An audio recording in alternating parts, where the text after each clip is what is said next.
Most people have a detailed relationship with where their money goes. They track expenses.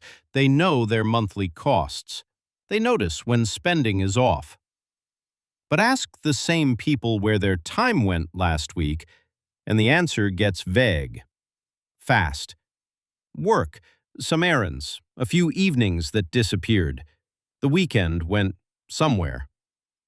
And that asymmetry between how carefully money is tracked and how loosely time is held is one of the most expensive patterns most people never examine. Because time is a financial resource, not metaphorically, structurally.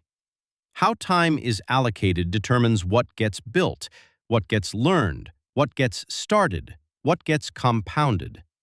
And what gets built, or doesn't get built, over 5 years, 10 years, 20 years, is what determines financial trajectory. Not income alone, not savings rate alone.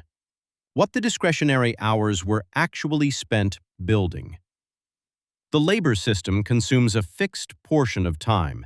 For most people, 8 hours of work, commute time on either side, recovery time after. What remains is discretionary. And discretionary time is where the financial trajectory is actually determined. Because inside the labor system, the work hours are already allocated, already producing what they produce, already capped at what they cap at.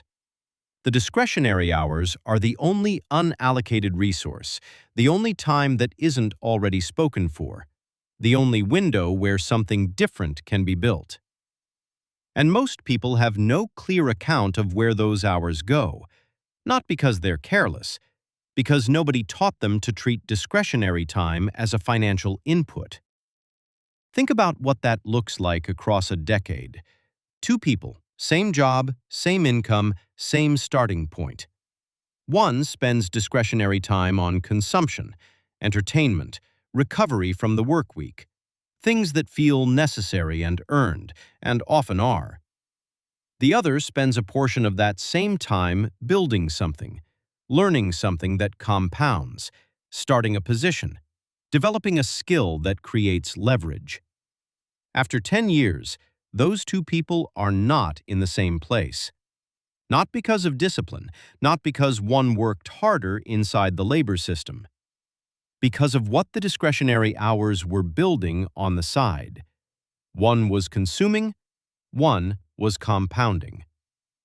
And compounding, even slow, even small, produces a different position over time than consumption does. This is not a lecture about how to spend evenings. It's a structural observation about an unexamined resource. Most people audit their finances at least occasionally. Almost nobody audits their time. Nobody sits down and maps where the discretionary hours actually went last month. How many went to things that build? How many went to things that consume? What the ratio looks like? What that ratio is producing? And without that audit, time keeps flowing in whatever direction it was already flowing, not toward a plan, not toward a position, toward whatever captures it first. If this made sense to you, you already understand more than most people do. This channel exists for that kind of awareness. Like the video, subscribe. Nothing here is accidental. Time isn't the only resource that determines what gets built. Attention is. And attention is different from time. You can be present somewhere in body and completely absent in mind. You can allocate an hour to something and give it almost none of your actual focus.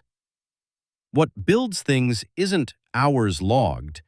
It's concentrated attention directed at something specific over a sustained period. And concentrated attention is something most people have very little control over. Because attention is being competed for, constantly, by systems designed specifically to capture and hold it. The phone, the feed, the notification, the next piece of content that arrives before the last one has fully registered. These aren't passive distractions. They are engineered environments built by some of the most well-resourced companies in the world, whose business model depends on capturing attention and holding it as long as possible. And they are extremely good at it. Not because people are weak, because the systems are sophisticated. Variable reward, infinite scroll, social feedback loops, content calibrated to your specific patterns. All of it designed to make the next moment inside the system feel more compelling than whatever you were doing before. The financial consequence of this is rarely framed directly, but it's real. Attention captured by consumption systems is attention not directed at building. Every hour of discretionary time spent inside an engineered attention environment is an hour that produced engagement metrics for someone else's capital position, and nothing for yours. That's not a moral judgment. That's a structural observation about where the value of your attention is actually going. You are the product. Your attention is the inventory. And the people selling that inventory are building significant capital positions from the aggregate of millions of hours that individuals never thought to account for. This doesn't mean eliminating consumption entirely. It means developing awareness of where attention is going and what it's producing for you specifically. Because most people's attention isn't being lost to laziness. It's being captured by systems that are better at holding it than most people are at directing it. And captured attention has an opportunity cost. What could have been built with the focus that went elsewhere? What compounds when attention is directed deliberately rather than captured by default? That gap between captured attention and directed attention is where a significant portion of financial trajectory is decided. The people building real financial positions aren't necessarily working more hours. They're directing attention more deliberately toward things that compound, toward skills that create leverage, toward positions that produce independent of presence. And they're doing it during the same discretionary hours that everyone else has available. The hours aren't different. Where the attention goes inside those hours is what separates building from consuming. And most people have never seriously examined which one their attention is mostly doing. The audit starts with honesty. Not a plan, not a schedule, not a productivity system, just an honest account of where time and attention are actually going. Not where you think they're going, not where you intend them to go, where they actually went, last week, last month. And most people have never done this clearly. What does an honest time audit look like? It starts with the fixed hours. Work, sleep, necessary obligations, the time that isn't discretionary. Then it looks at what remains. And within what remains, it asks a simple question. What was this building? Not what was this recovering, not what was this enjoying. What was this building that will still exist tomorrow, next month, next year? A skill, a position, a system, knowledge that compounds, something that doesn't require the same hour to be spent again to produce the same output. That's the question that reveals where the trajectory is actually pointed. Most people will find that a significant portion of discretionary time is building nothing. Not nothing in the sense of rest. Rest has a return. It restores capacity. It enables better output. Nothing in the sense of consumption that produces no durable output, no compounding, no position, no skill, no leverage. Just time converted to engagement for someone else's system. And that's not a character flaw. That's the default. The default for discretionary time left unexamined is consumption. Because consumption is easier to access than building, more immediately rewarding, more socially normal. Building requires sustained attention towards something that won't produce visible results for a long time. That's harder. And without a deliberate decision to do it, it doesn't happen by default. The reorientation doesn't require dramatic changes to how time is spent. It requires a deliberate allocation of a portion of discretionary time towards something that compounds. Not all of it, not even most of it. A consistent portion, protected from capture, directed at something specific. That something could look different for different people. Building a skill that creates leverage, developing a position that produces passively, learning the mechanics of a system you want to eventually participate in. Starting something small that has the structural properties of something that can grow. The specific form matters less than the consistency, because consistency in a building direction compounds differently than inconsistency in a consuming direction.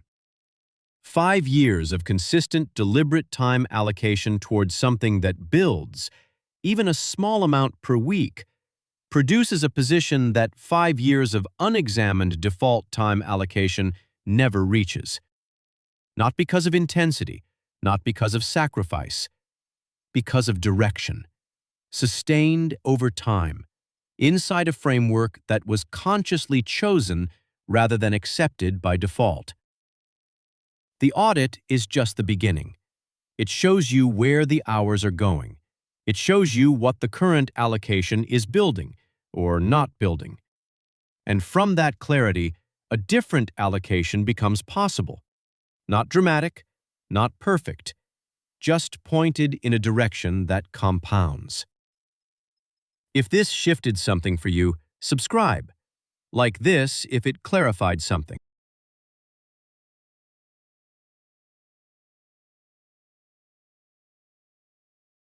Every financial decision you make passes through a filter first. Before you evaluate the opportunity, before you run the numbers, before you decide whether something is possible or not. The filter runs. And that filter is the story you hold about who you are in relation to money. Not a conscious story, not one you sit down and recite to yourself. A background narrative, running quietly, shaping what you reach for and what you don't reach for, what you attempt and what you dismiss before attempting. Most people don't notice the filter because it doesn't feel like a filter. It feels like reality. When an opportunity appears and something inside you immediately says, "That's not for someone like me," that doesn't feel like a story running. It feels like an accurate read of the situation. When a salary negotiation comes up and you settle for less than you intended, it doesn't feel like the narrative won. It feels like you read the room correctly. You didn't want to push too hard. You were being realistic. You were protecting the relationship. The story doesn't announce itself. It justifies itself. And because it justifies itself, it's almost impossible to see from the inside. This is why two people can be in nearly identical financial situations and move in completely different directions. Same income, same starting point, same access to information. One builds, one doesn't. And the difference isn't discipline, it isn't intelligence, it isn't even work ethic. It's the story each person is running about what's available to them. One story says, "This is the kind of position I can build from." The other says, "This is the kind of position people like me stay in." Both stories feel like accurate assessments. Neither one is neutral. And only one of them is building anything. The narrative shapes behavior before behavior has a chance to shape outcomes. You don't attempt what the story has already ruled out. You don't hold a negotiation the story says you'll lose. You don't pursue a position the story says isn't meant for you. You don't start building when the story says you don't have enough to begin. And because you don't attempt, you don't get data. And without data, the story never gets challenged. It just keeps running, keeps filtering, keeps producing the same decisions, inside the same range, toward the same outcomes. This is not about confidence. This is not about self-belief in the motivational sense. This is about a background operating system that was installed before you had the awareness to examine what was being installed. It processes financial information through a set of assumptions about who you are and what that means for what you can build. And until those assumptions are surfaced, until the story becomes visible as a story rather than invisible as reality, it will keep doing exactly what it was built to do. Filter out the options that don't match the narrative, before you ever consciously decide whether to pursue them or not. That's not a mindset problem. That's a visibility problem. And visibility is where everything starts. The story doesn't just shape decisions, it sets a ceiling, an invisible upper limit on what you attempt, what you accept, and what you walk away from. And the ceiling isn't visible until you get close enough to hit it. Think about how this works in practice. Someone gets a raise, more than they expected, more than they felt comfortable asking for. And instead of holding that position, instead of letting it become the new normal, something shifts. They start spending differently, lifestyle expands, new commitments appear, the income gets absorbed. And within a year, the financial pressure feels roughly the same as it did before the raise. This isn't irresponsibility. This is the ceiling operating. The story has a set point, a level of financial reality that feels correct for someone like me. And when income rises above that set point, behavior unconsciously adjusts to bring things back into alignment with the story. The same mechanism works in reverse. Someone loses income, things get tight, and they grind back to where they were. Not because they're exceptional, because the set point pulls in both directions. Down when things rise above it, up when things fall below it. The ceiling functions like a thermostat, always returning to the temperature the story says is normal. And this is why income alone doesn't change financial position long term. If the story doesn't change, the ceiling doesn't change. And a higher income without a higher ceiling just produces a more expensive version of the same financial reality. The ceiling also operates in what you choose to pursue. Opportunities that exist above the set point don't feel like opportunities. They feel like risks, overreach, things that work for other people but probably not for you. So you don't pursue them.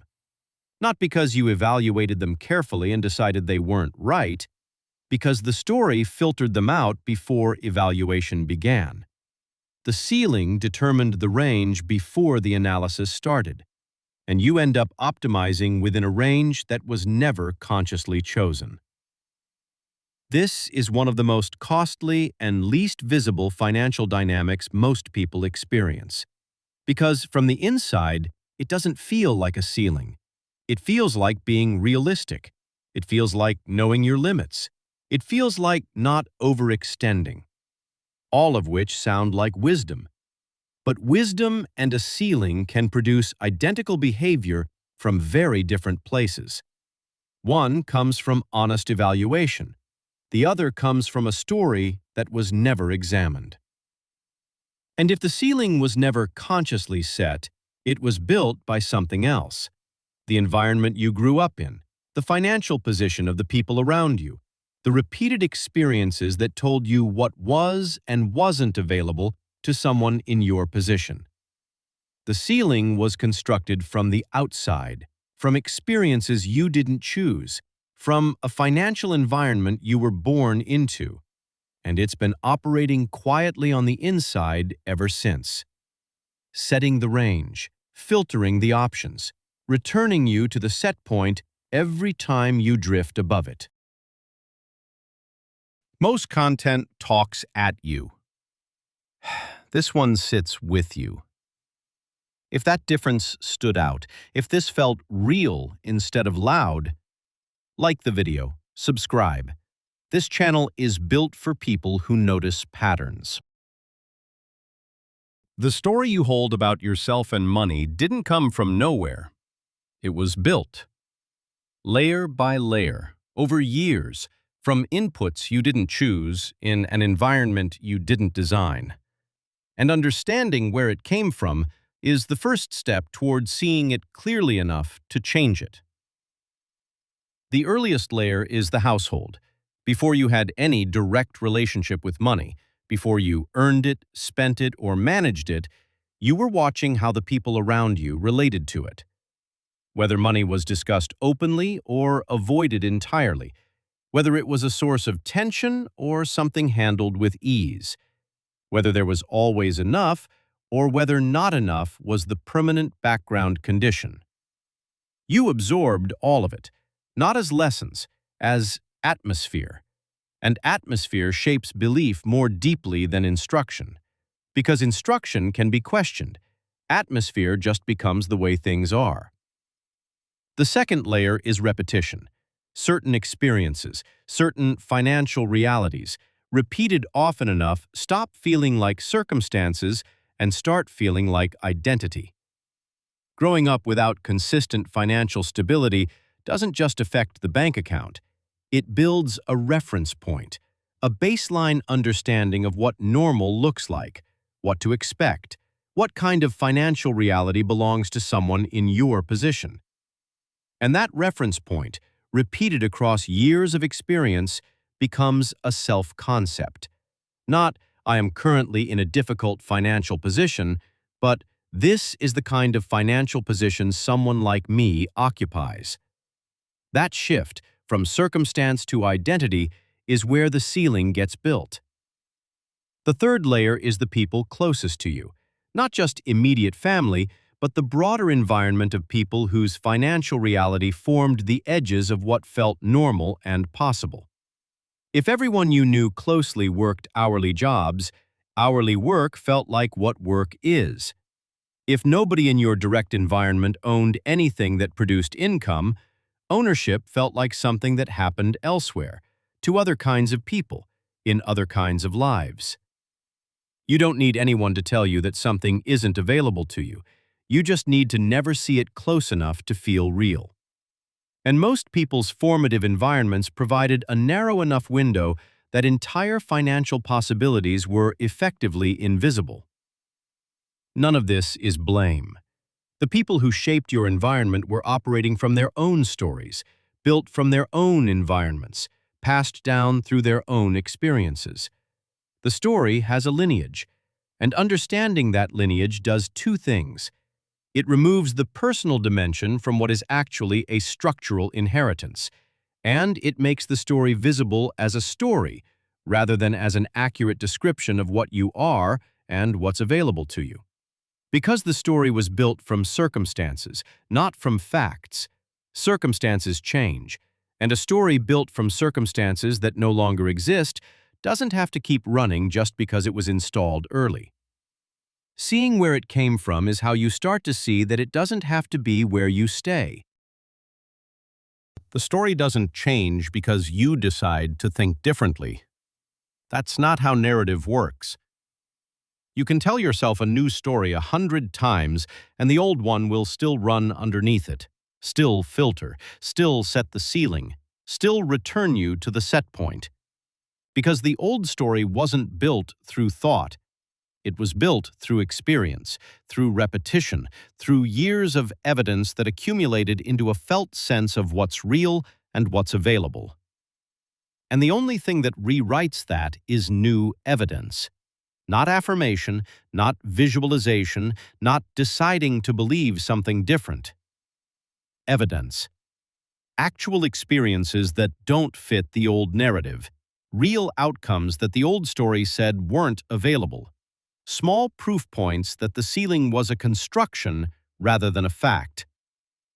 This is why action matters more than belief change when it comes to rewriting the story. You don't update the narrative first and then act differently. You act differently, in small, deliberate ways, and the narrative updates in response to what those actions produce. What does that actually look like? It looks like attempting something the old story said wasn't for you, and finding out the outcome wasn't what the story predicted. It looks like negotiating when the story said you'd lose and getting more than you asked for.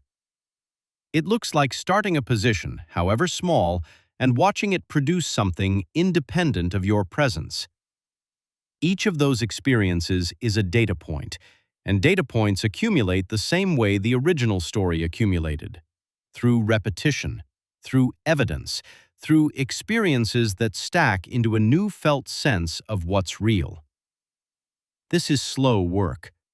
The original story was years in the making. It won't be replaced in a week or a month or through a single experience. But the direction matters more than the speed. Every action that produces an outcome the old story said wasn't possible is a crack in the ceiling. Not a demolition, a crack. And cracks compound the same way capital compounds. Slowly at first, then faster than expected. Then suddenly the ceiling that felt structural and permanent reveals itself as something built, and therefore something that can be rebuilt.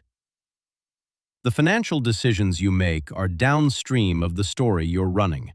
The positions you pursue, the negotiations you hold, the options you see as available, the ones you dismiss before trying. All of it filtered through a narrative that was installed before you could examine it. Changing that narrative doesn't require a dramatic moment. It requires small actions taken consistently in directions the old story said weren't for you.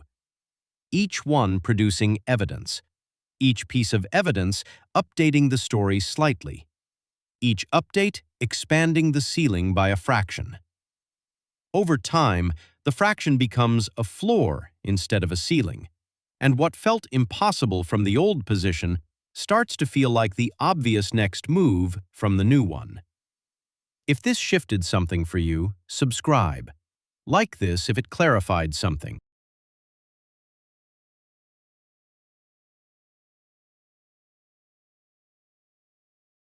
Scarcity is not just about money. It's about what happens to your thinking when money isn't enough. And that distinction matters because most people experience scarcity as a feeling, a stress response, a low-grade pressure that sits underneath daily life. But scarcity is more than a feeling. It's a cognitive condition, and it has measurable effects on how the brain allocates attention. When you're operating under scarcity, when there genuinely isn't enough, the mind narrows. It focuses intensely on the immediate problem, the bill due this week, the gap between what's coming in and what's going out, the next 30 days. That focus is useful in the short term. It concentrates attention on what needs solving right now. But it comes at a cost. The same narrowing that locks attention onto the immediate problem pulls it away from everything else. Long-term planning becomes harder. Abstract thinking becomes harder. Seeing options outside the immediate situation becomes harder. Not because the person is less intelligent, not because they don't care about the future, because the cognitive load of managing scarcity leaves less capacity for everything beyond it. This is what researchers call the bandwidth tax. Scarcity consumes mental bandwidth. The same way a computer running too many processes slows down, a mind operating under financial pressure has less processing capacity available for the kinds of thinking that would help it escape that pressure. The decisions that build long-term positions require bandwidth, evaluating options, thinking past next month, seeing the structural picture clearly. Scarcity makes all of that harder. Not impossible, but measurably harder. And here's where it becomes a cycle. Scarcity reduces bandwidth. Reduced bandwidth leads to decisions optimized for right now. Decisions optimized for right now rarely build anything that improves the long-term position, which means the scarcity continues, which means the bandwidth stays consumed, which means the cycle repeats. This is not a character flaw. This is not a discipline problem. This is not a motivation problem. It is a structural condition with predictable cognitive consequences. And understanding it as a structure rather than a personal failing is the first thing that changes how you see the problem. Because if scarcity is a system condition rather than a reflection of who you are, then the response to it is also structural, not motivational, not emotional, structural. You don't think your way out of scarcity by trying harder to think differently. You change the inputs that produce the scarcity condition in the first place. But before that's possible, you have to see clearly what the condition actually is, what it does to decisions, what it costs beyond the obvious. And most people never get that far. Because when you're inside scarcity, the scarcity is all there is to see. Most content talks at you. This one sits with you. If that difference stood out, if this felt real instead of loud, like the video, subscribe. This channel is built for people who notice patterns. Scarcity doesn't just happen to people. In many cases, it's maintained. Not through a deliberate plot, but through the structural design of systems that function better when their participants are operating from a position of not enough. That's worth sitting with. Think about what scarcity produces from a system perspective. A person operating under financial pressure is less likely to take risks, less likely to leave a job that isn't working, less likely to negotiate, less likely to wait for a better option. They need the income now. They can't afford the gap. They can't afford to walk away. That's useful to the system that employs them. A workforce operating under scarcity is a more compliant workforce, not because people are weak, because the pressure of not enough removes the leverage that would otherwise exist. You negotiate differently when you can afford to walk away than when you cannot. Scarcity removes the ability to walk away, and in doing so, it removes leverage. Now look at the consumption side. Scarcity also drives short-term consumption behavior. When people feel financially insecure, they spend differently. They reach for things that provide immediate relief. Small comforts, convenient solutions, things that reduce the feeling of pressure right now. That behavior, at scale, is extremely valuable to consumer systems. The less financial stability people have, the more they rely on credit, the more they pay in interest, the more dependent they become on financial products that generate returns for the capital side of the system. Scarcity keeps people consuming. Consuming keeps people in the labor system. The labor system produces the conditions that make scarcity likely to continue. That's not conspiracy. That's just how systems with aligned incentives function. There's a third layer worth naming. Scarcity limits the perception of options. When you're operating from not enough, the options you can see are the ones immediately available within your current situation. A different job, a side income, a small raise. The structural options, ownership, capital positioning, leverage, feel abstract, remote, for someone else. Not because they are, but because scarcity narrows the cognitive window through which options are visible. And a system that benefits from labor participation doesn't need to actively hide the alternatives. It just needs scarcity to do that work. This is why escaping scarcity isn't primarily a behavioral problem. It's not about spending less. It's not about working harder. It's not about making better decisions inside the same conditions. The decisions scarcity produces are rational responses to the condition itself. Changing those decisions sustainably requires changing the condition, which means understanding that the condition isn't accidental. It's structural, it's maintained, and it serves the system that most people are trying to build their way out of. The shift out of scarcity doesn't start with thinking differently. That framing gets it backwards.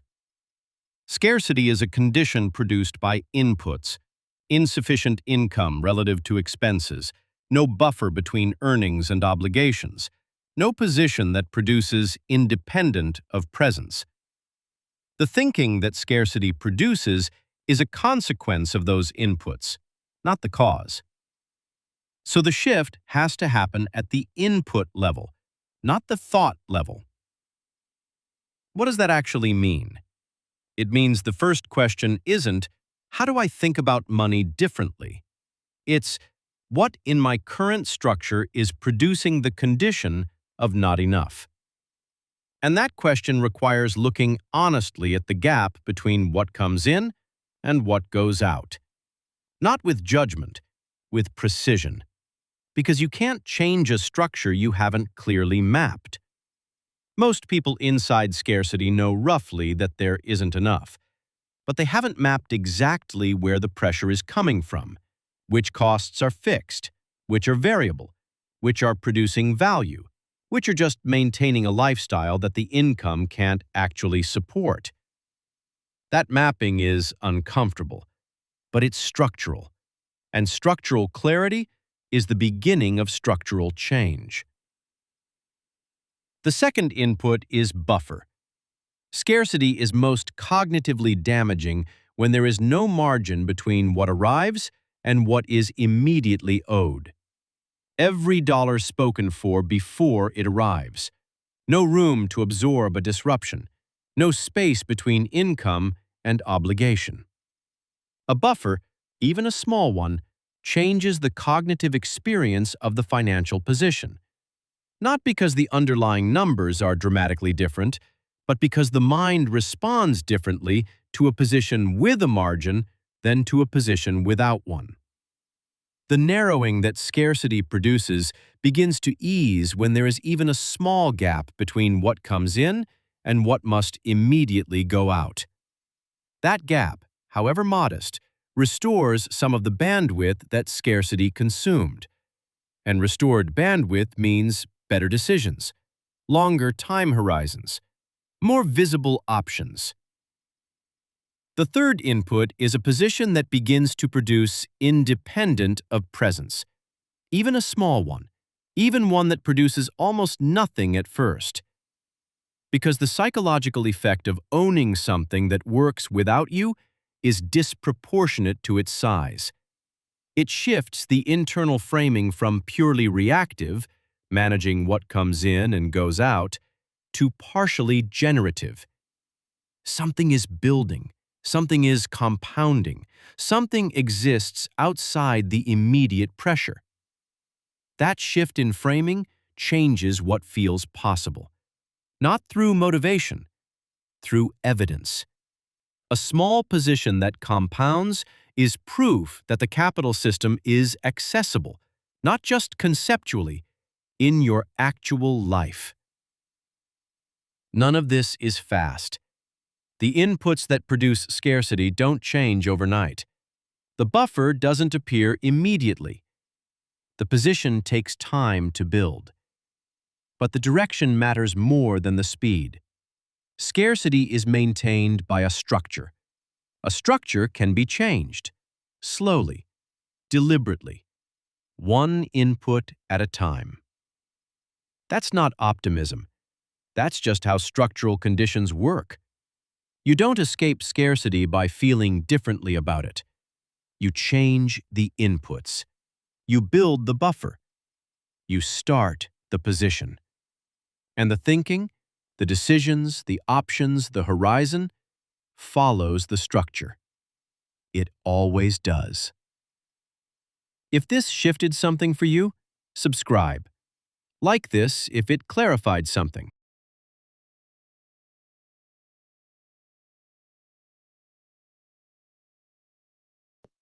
It didn't start with a bad decision. It started long before you were old enough to make one. Before your first job. Before your first paycheck. Before you ever had to pay a bill or sign a lease or figure out what things actually cost. It started in the environment around you. The conversations you heard at the dinner table.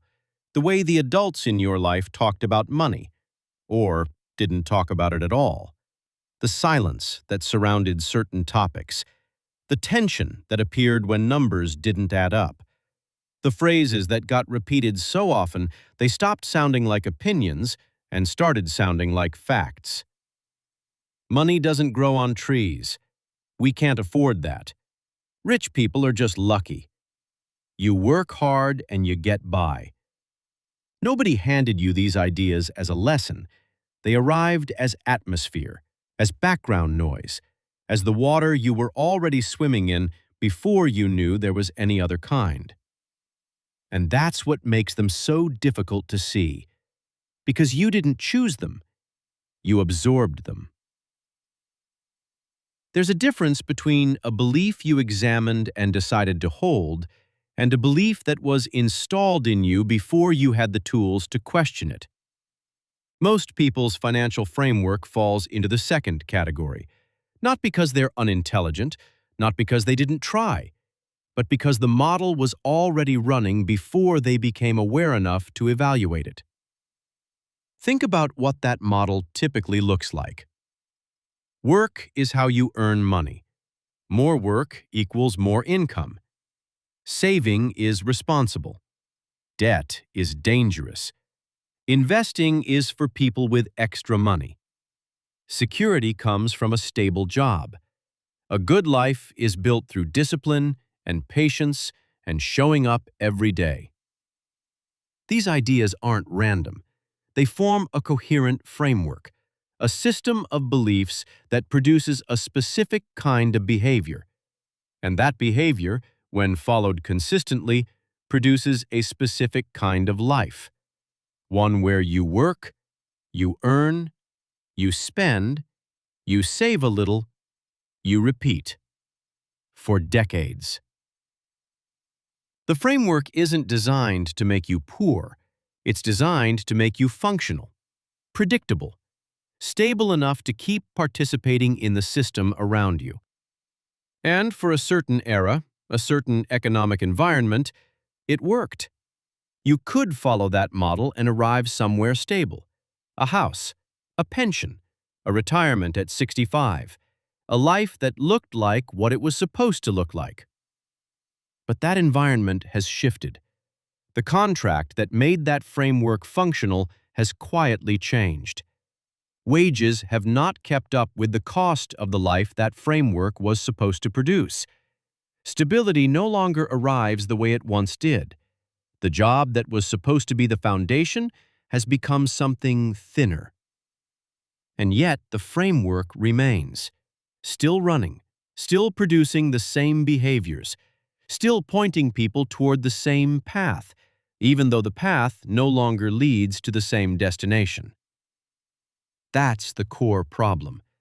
Not that people are lazy, not that they're irresponsible, not that they don't try hard enough.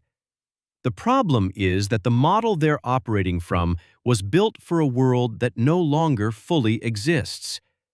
And nobody told them to update it. Because the systems that benefit from that model, the labor systems, the consumption systems, the financial systems, they don't benefit from people updating it. They benefit from people continuing to show up, continuing to work, continuing to spend, continuing to believe that the framework is neutral, that it's just common sense, when in reality, it is a specific set of ideas that serves a specific set of interests. The framework you inherited was not designed by accident. It was shaped over time by the environments, institutions, and economic structures that needed a certain kind of participant. someone who values stability over ownership, someone who trades time for income without questioning the rate, someone who sees their financial position as a reflection of their effort rather than a reflection of the model they were handed. That last part is important, because as long as you believe your financial position is purely a product of how hard you work, you will keep adjusting your effort before you ever question your framework. You will work harder inside a model that was never designed to produce what you actually want. And the model will keep running, quietly, in the background, doing exactly what it was built to do. Most content talks at you. This one sits with you. If that difference stood out, if this felt real instead of loud, like the video, subscribe. This channel is built for people who notice patterns. There's an assumption most people carry without realizing it, that intelligence is the solution. That if you're smart enough, analytical enough, disciplined enough, you'll eventually figure your way out of whatever financial position you're in. That the people who have built real wealth, real freedom, real options, got there because they were sharper, better with numbers, more strategic, more capable.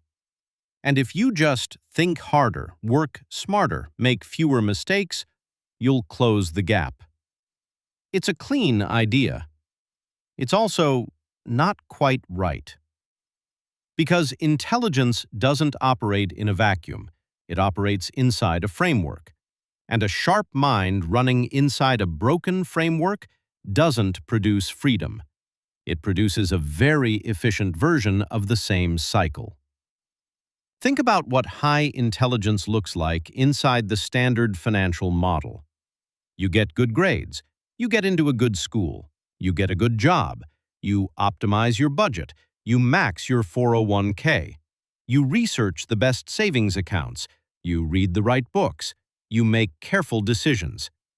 And you end up, after years of doing everything right, still trading your time for income, still dependent on an employer, still one layoff away from restructuring your entire life. Not because you weren't smart enough, because you were operating inside a framework that doesn't produce the outcome you were aiming for, no matter how well you execute within it. That's the intelligence trap. It's not that smart people don't understand money. It's that they apply their intelligence to optimizing a system instead of questioning whether the system leads where they want to go.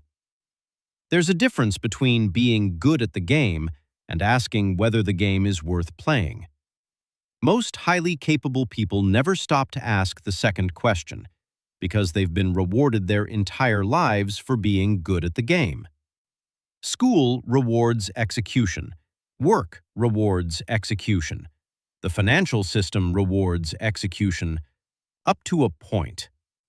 So you keep executing, you keep optimizing, you keep improving your performance inside the model you were handed, and the model keeps producing what it was built to produce, which is not freedom, which is not ownership, which is not leverage. It's a comfortable, well-managed version of dependency.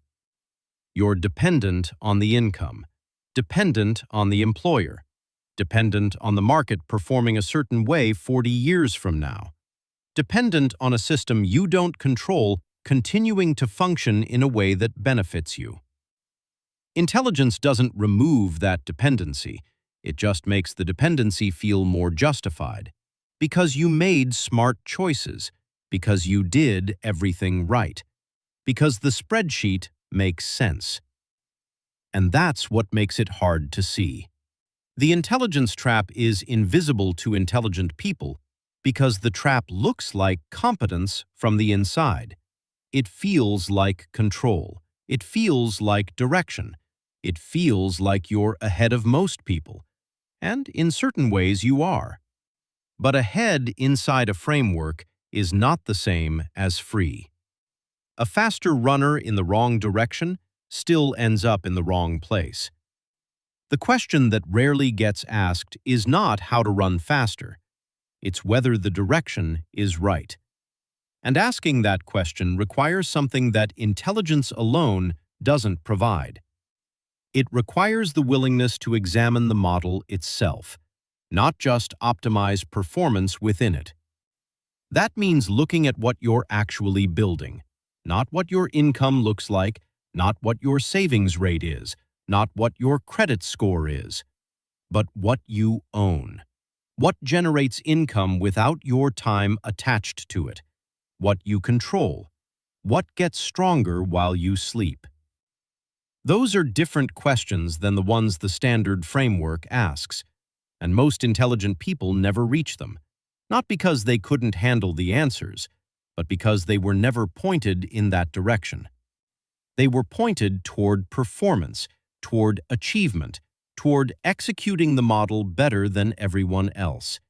And they did, and the model gave them exactly what the model was designed to give: a life that looks successful from the outside, a position that still requires them to show up.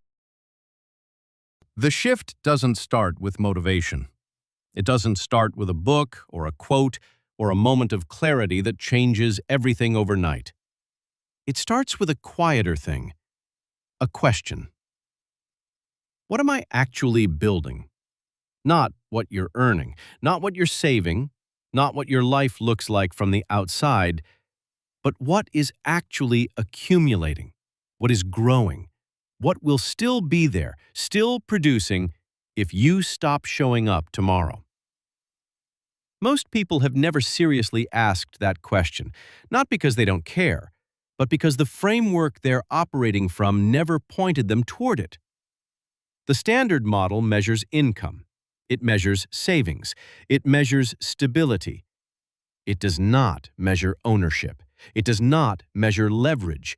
It does not measure what you control versus what controls you. And that gap between what the model measures and what actually creates financial independence is where most people stay stuck. Not in poverty, not in failure, in a version of competent participation that never crosses into something different. The structural shift is about changing what you're building toward. It's not about earning more inside the same model. It's not about cutting expenses more aggressively inside the same model. It's about stepping back far enough to see the model clearly and then deciding, deliberately, what to build instead. What does that actually look like? It starts with the question of ownership versus income. Income requires your presence. Income is tied to your time. Income stops when you stop. Ownership is different. Ownership produces without your daily presence. Ownership compounds. Ownership creates leverage, the ability to generate more from a position than from effort alone. Most people spend their entire working lives building income and calling it wealth. They are not the same thing. Wealth is what remains and keeps producing when the effort stops. Income is what arrives while you're still working.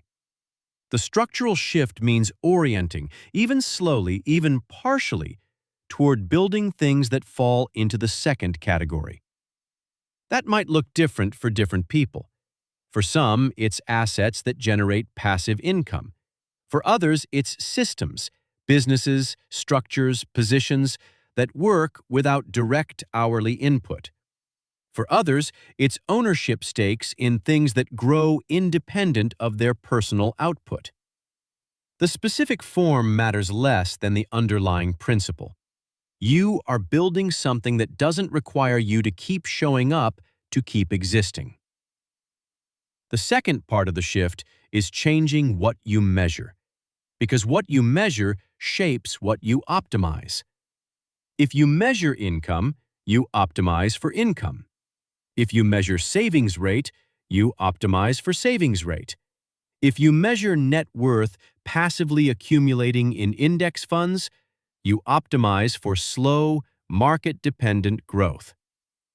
None of those are wrong, but none of them alone get you to a position of real structural freedom. Start measuring ownership. Start measuring what produces without you. Start measuring how dependent your financial position is on your continued presence, and work to reduce that dependency over time. Not all at once, not dramatically, structurally.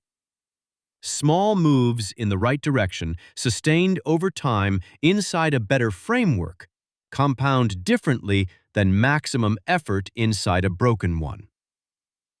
The third part is the slowest and the most important. It's patience with the process.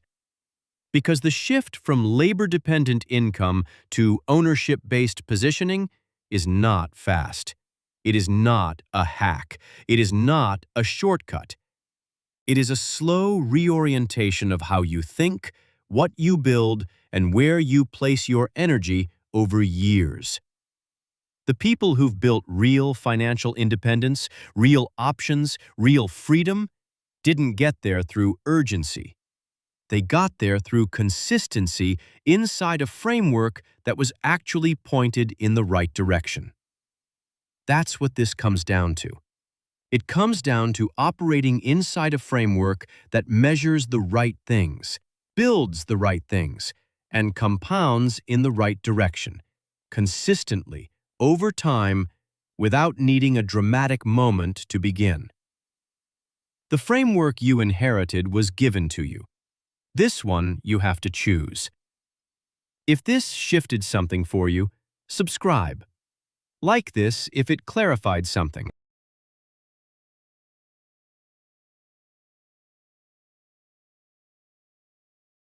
Most people are operating inside one system, and they don't know there's another one.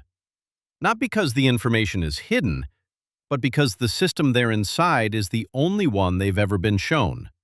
It has a logic to it, a clear structure, a path that makes sense when you follow it step by step. You learn a skill. You offer that skill to an employer. The employer pays you for your time. You use that income to cover your life. You save what's left. You repeat. That's the labor system. And it works. It produces income. It keeps things moving. It's how the majority of people sustain their lives. And there's nothing wrong with that as a starting point. But it has a ceiling. And that ceiling isn't a failure of effort. It's a structural property of the system itself. Because in the labor system, income is directly attached to presence. You show up, you earn. You stop showing up, you stop earning. There is no version of the labor system where your absence produces more than your presence. The output is always capped by the input, and the input is always your time. Time is the one resource that cannot be scaled. You cannot manufacture more of it. You cannot leverage it past a certain point. You cannot make 1 hour of your time produce what 10 hours would produce. So the labor system, no matter how well you execute inside it, will always be constrained by that fundamental limit. That's not a criticism. That's just the structure of the system. Now there's a second system. Most people are aware it exists in some general sense. They know wealthy people have investments. They know there are assets that produce income. They know money can make money. But knowing it exists and understanding how it actually behaves are different things. The capital system doesn't operate on presence. It operates on position. You don't clock in. You don't trade hours. You don't produce output through effort in the traditional sense. Instead, you hold a position. And that position generates return. Not because you showed up, not because you worked harder than someone else, but because capital, by its nature, produces when deployed correctly, independent of the labor attached to it. That's the structural difference. Labor is linear. You put in, you get out. The relationship between effort and return is direct and proportional. Capital is not linear. Capital compounds. Capital scales. Capital can be in multiple places at once. Capital doesn't get tired. Capital doesn't need a day off. Capital doesn't have a ceiling tied to how many hours exist in a day. These are not personality differences between people. They are structural properties of two different systems. And the reason most people stay in the labor system their entire lives is not because they lack intelligence or discipline or ambition. It's because the labor system is the one they were shown, the one they were prepared for, the one that school, family, and culture all pointed them toward. And the capital system, despite being visible, was never framed as something they were meant to participate in. It was framed as something other people had access to. People with inheritance, people with connections, people who got lucky or started with more. And that framing, whether intentional or not, keeps the two systems feeling like they belong to different categories of people, when in reality, they are just two different structures, with two different sets of rules, two different relationships between effort and return, two different ceilings. One of them is designed to keep you functional. The other is designed to keep growing. Understanding that distinction, clearly, structurally, without emotion, is where the shift begins. Not with a decision yet, not with a move, just with the recognition that two systems exist, and you've only ever been operating in one of them. Capital doesn't behave the way most people expect it to, because most people understand money through the lens of the labor system. In the labor system, money is a result. You work, money arrives. You stop working, money stops arriving. It's transactional, direct, proportional to effort. So when most people think about having more money, they think about working more, earning more per hour, finding a higher paying role, adding an income stream that still requires their time. All of that is labor thinking applied to a capital problem. And it doesn't cross the gap, because capital doesn't compound through effort, it compounds through position. Here's what that actually means. When capital is deployed, whether into an asset, a business, an ownership stake, a financial instrument, it begins to generate return. That return doesn't require additional input from you. It doesn't require more hours. It doesn't require presence. It requires that the position be held. And while it's held, while you're sleeping, while you're working, while you're doing something else entirely, it's producing, quietly, continuously, without clocking in. That's compounding. And compounding has a property that labor income never develops. It accelerates over time. Labor income is flat in its relationship to time. 1 year of work produces roughly what another year of work produces, adjusted for raises, promotions, incremental growth. But capital compounds geometrically. The return doesn't just add, it multiplies on itself. The base grows. The return grows on the larger base. The base grows again. The return grows again on a larger base still. And this process, left undisturbed over time, produces outcomes that feel disproportionate to the original input. Not because of luck, not because of genius, because of the structural nature of how compounding works. This is why time is the most important variable in capital accumulation, not effort. In the labor system, time is a constraint. There are only so many hours. Your output is capped by how many of them you can sell. In the capital system, time is the engine.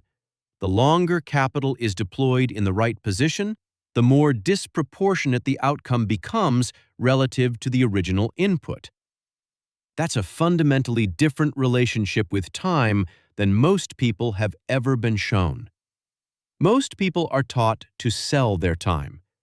The capital system teaches something different. Use time. Let it work. Let the position compound while you do other things. There's something else that matters here. Capital doesn't just grow, it generates leverage. Leverage is the ability to produce outcomes larger than your direct effort would create. In the labor system, leverage is limited. You can work harder, you can become more skilled, you can earn more per hour, but there's a ceiling on how much one person's direct effort can produce. Capital removes that ceiling. A capital position doesn't have one person's effort attached to it. It has the productive capacity of whatever it's deployed into. A business that employs people, a property that generates rent, an ownership stake in something that grows, a financial instrument that returns above inflation. None of these require your personal effort to scale. They scale through the system they're part of, through the market they operate in, through the compounding of returns over time. That's what leverage actually is in a financial context. Not borrowed money, not risk, not a shortcut. It's the ability of a position to produce beyond what any single person's labor could create. And that's the structural advantage of capital that most people never get shown clearly. Not as a dream, not as something reserved for a specific type of person, as a mechanical property of how the system works. Labor has a ceiling. Capital compounds past it. Those aren't opinions. They're just how the two systems behave. If this feels familiar, if you've felt this pressure but never had words for it, this channel isn't here to motivate you. It's here to help you see clearly. If that resonates, like the video. Subscribe. More clarity is coming. If capital compounds the way the last part described, if it scales and leverages and produces without presence, then the obvious question is, why don't more people cross over into it? It's not a simple answer, and it's not one that puts the blame entirely on individuals. Because the system that keeps most people in labor isn't accidental. It's structural. It's designed, not through conspiracy, but through the natural self-interest of the systems that benefit from labor participation. The first layer is access. Capital accumulation requires an initial position, something deployed, something held, something that can begin compounding. And to deploy capital, you need capital to begin with. That's the entry problem. For someone inside the labor system, capital feels like a destination, something you arrive at after enough saving, enough discipline, enough time. But by the time most labor participants have saved enough to deploy meaningfully, they're deep into a life structure that demands that capital elsewhere. A mortgage, children, aging parents, the cost of maintaining the life the labor system produces. The surplus that could have become a capital position gets absorbed by the cost of living inside the system. And this isn't irresponsibility. This is the structure of the labor system doing what it was built to do. It consumes its own output. The income you earn gets routed back into the economy through consumption, housing, services, all of which benefit the capital owners on the other side of those transactions. The labor participant earns, the capital participant collects. That's not a moral statement. That's just how the two sides of the system interact. The second layer is visibility. Most people inside the labor system don't have clear models for what capital participation looks like at an entry level. They see the extreme end: hedge funds, real estate empires, venture capital. ownership at a scale that feels completely disconnected from where they are. And so the mental model becomes, capital is for people who already have a lot of it, which makes crossing over feel like it requires a threshold most people will never reach. When in reality, capital participation exists at many levels: small ownership stakes, low-cost index investing, fractional positions in assets that were previously inaccessible. The entry points are more available than the framing suggests, but the framing keeps those entry points invisible to most labor participants. The third layer is incentive. The labor system has a very clear incentive structure. Show up, get paid. Perform, get promoted. Stay, get security. Every reward inside the labor system is tied to continued participation. The system rewards what keeps it running, and what keeps the labor system running is labor. So the rewards, the raises, the promotions, the stability, all flow toward the people who keep showing up, not toward the people quietly building positions outside the system. That's a structural disincentive to crossing over, and it's invisible because the rewards feel real, because they are real inside the labor system. They just don't compound. They don't scale. They don't produce when you stop showing up. That's the final layer: dependency. A life built inside the labor system requires income to maintain. Income requires presence. Presence keeps you inside the system. The longer you stay, the more the life you've built depends on you continuing to stay. The crossing over requires building something alongside that life, slowly, deliberately, with the understanding that the labor system will not reward you for doing it, because it doesn't benefit from you doing it. That's why most people never cross over, not because they couldn't, but because the system they're inside was never designed to point them toward the exit. The shift toward capital doesn't start with a large move. It doesn't start with quitting your job. It doesn't start with a dramatic decision or a sudden access to resources you didn't have before. It starts with a reorientation, a change in what you're building toward, even before you have the means to build it at scale. And that reorientation begins with a single question: what percentage of my financial life is currently working without me? Not what you earn, not what you save, but what portion of your financial position is active, dependent on your presence, and what portion is passive, producing independent of it. For most people inside the labor system, that answer is close to zero. Everything they have requires them to keep showing up. That's not a judgment, that's the starting point. The goal is to move that number, slowly, structurally, over time, in a different direction. To increase the percentage of your financial life that doesn't need you present to keep functioning. The first thing positioning requires is surplus. Capital needs something to deploy, even a small amount, even an amount that feels insignificant. The entry point matters less than the principle. Surplus doesn't mean having extra after everything else. In the labor system, surplus rarely appears naturally. The lifestyle expands to meet the income. The commitments grow as the earnings grow. Creating surplus requires a deliberate decision to not consume everything the labor system produces, to protect a portion of income from the consumption cycle, and to deploy it, however modestly, into a position. That's the first structural move, not dramatic, just the decision to begin at whatever scale is currently available. The second thing positioning requires is patience with compounding, because compounding is invisible at the beginning.